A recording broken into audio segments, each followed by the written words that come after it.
असतील, कोणाचे नोकरीमध्ये ऑफिसमध्ये बॉस सोबत काहीतरी कन्फ्लिक्ट चालत असतील, घरात काही भांडण चालत असतील, त्यांचे काय मानसिकता आहे तुम्हाला लक्षात ठेवावं लागेल. सगळे गेहूं एकासारखे गुंजणं ते पिसता येत नाही.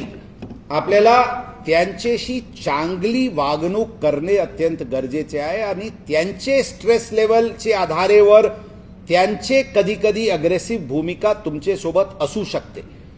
तुम्ही जर जबाबदारीने वागले तर कधी कधी एक कदम शेरला पण मागे घ्यावा लागते.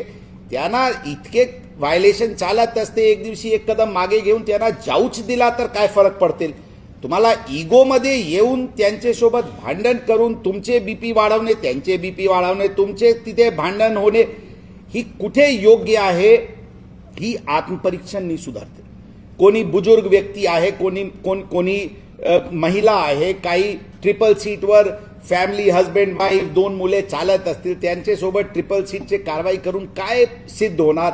ट्रिपल सीट जे कानाला वेगवेगळे प्रकारचे बाली घालून ट्रिपल सीट बाल वेगवेगळे प्रकारे काटून ते हिरो सारखे रस्त्यावर चालत आहे. त्यांना तुमची दणका जरी पडली तर एक वेळा दणका म्हणजे दणका नको देवा, लेकिन त्यांना थोडा तर ते केले तर समजतो. परंतु फॅमिली वगैरे, आता मी बघितले परवाची एक व्हिडिओ, तुम्ही एका कॉन्स्टेबल, एका व्यक्ती और उसके पीछे बैठा, त्याचे मागे बसलेले एक त्यांचे वडील असतील किंवा सिनियर सिटीजन होता, त्या कर्मचारी त्या व्यक्तीसोबत भांडण करून हाताने मारून त्यांचे मोबाईल फेक.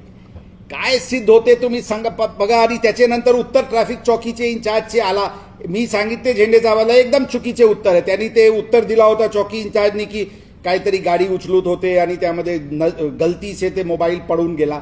दिसते हो, ते प्रत्येक दिसत नाही तरी पण व्हिडिओला दिसते. आज व्हिडिओचे जमाना आहे. कशासाठी हे करून काय सिद्ध होते. त्यांच्याशी भांडणच करायची काय गरज आहे. आणि त्याच्यासाठी प्रामाणिकता. रस्त्यावर जर आम्ही प्रामाणिक नाही राहिलो तर आम्हाला खाकी वर्दी पहनून रस्त्यावर उतरण्याची 1% पण मॉरल आणि एथिकल अधिकार नाही आहे. हे आपल्याला लक्षात ठेवावं लागेल. आम्ही इन्फोर्समेंट करतो, इन्फोर्समेंट आम्ही फाईन कलेक्ट करायसाठी कधी करत नाही.